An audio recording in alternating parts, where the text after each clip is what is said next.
So this is the 149th Pennsylvania monument, and just sort of over there's the McPherson barn, but just to denote the confused and shifting nature of the fighting on the morning of the first day.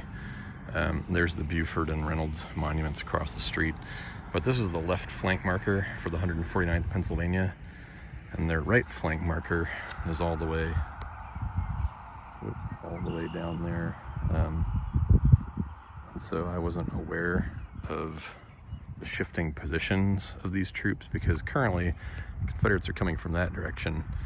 So why would a regiment be facing that direction if the Confederates are going to come right in on their flank? Well, by this point in the morning, when the First Corps has been deployed,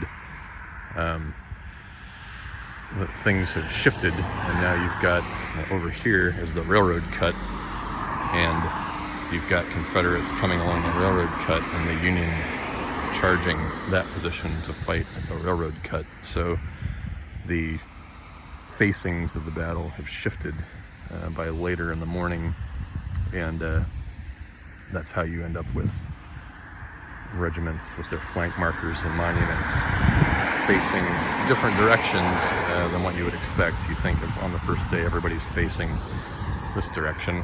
Indeed, down there in Herbst Woods, the Iron Brigade is coming in this direction and facing that direction. So how you end up with guys that are facing this direction in the combat is because it's at a later point in the fighting, when they are engaging Confederates near the railroad cut. So just one of the ways to show the constantly shifting nature of the battlefield, and how when you see a monument on the battlefield,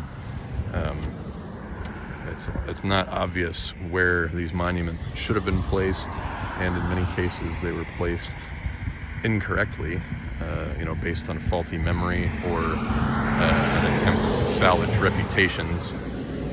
But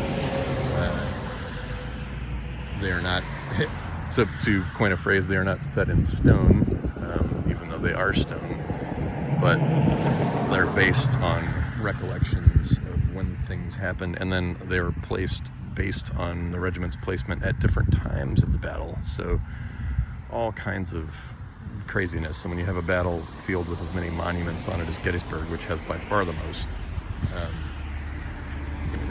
the monuments sometimes can add even more confusion about recreating the timeline and chronology of events. So I just wanted to point that out.